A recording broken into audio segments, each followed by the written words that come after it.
You ever struggle with shoulder pain, upper back pain, mobility in either of those areas? We're going to look at a movement today. I've talked about it before. It's called the skin the cat or the German hang, but we're going to look at it a little bit differently. I'm Master Hogan, helping you master yourself. Let me show you this and then we'll talk about it.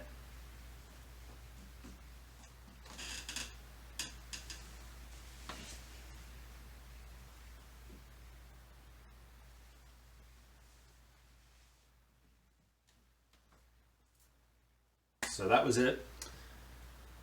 Previously, I've discussed sort of how that movement works in general, and basically a summary of that is you go through complete shoulder flexion and extension all in one movement. So it's pretty cool in that regard, and it can be an extremely good tool in working on the flexibility of your whole shoulder girdle. Today, I'm going to challenge you to work up to using it as a sort of strength exercise. So instead of just using it sort of passively to perhaps passively gain flexibility in that whole shoulder girdle, I want you to work on the whole thing in a progressive overload sort of way so that you're becoming better at doing more reps and exhibiting control over that whole shoulder girdle while you're doing it. So that could potentially look like you are doing many reps before you break form, say. It could look like you're just doing max amount of reps.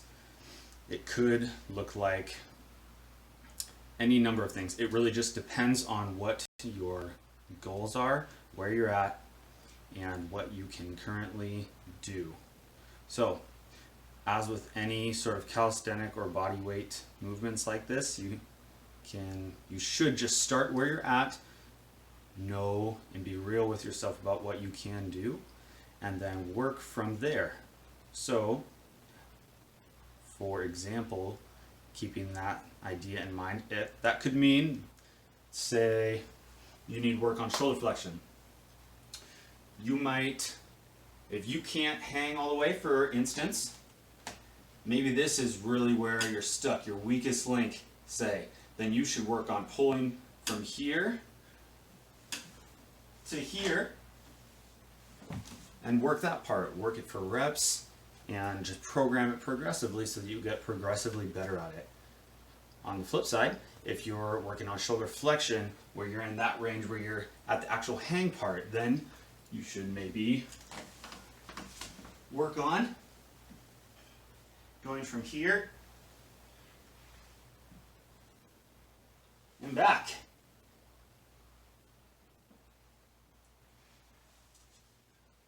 Just working on reps of that back half.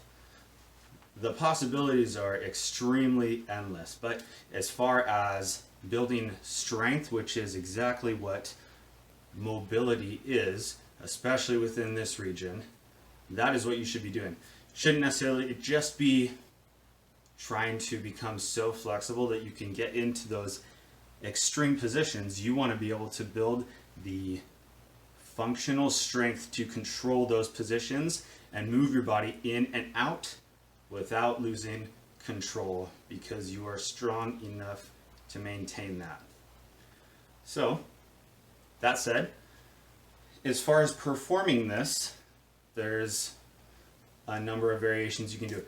You can do this on bars, such as this.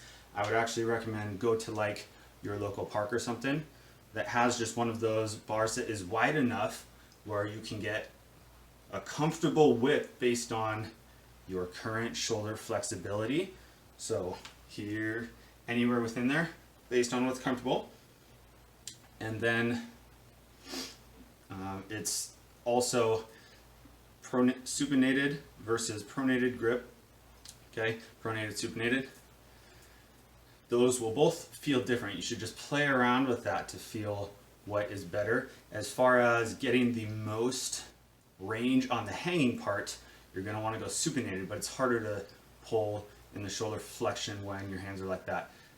That said, I think the best thing that you could possibly do is get some rings and hang them up, because you can start pronated, and as you go around, you can turn your hands to supinated. So when you turn, it sort of just opens so that your body can come through easier. You're not locked up in that way. Your shoulder's not locked up.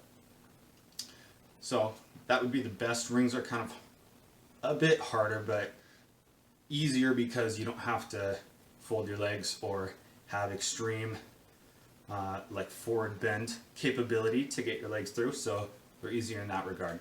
That's my preferred way of training this.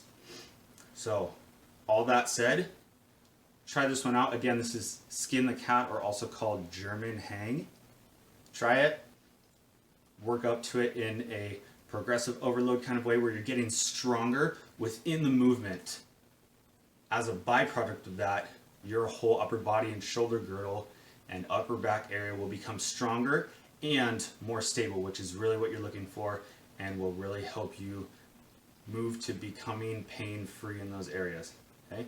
I'm Master Hogan, helping you master yourself. I'll see you in the next one.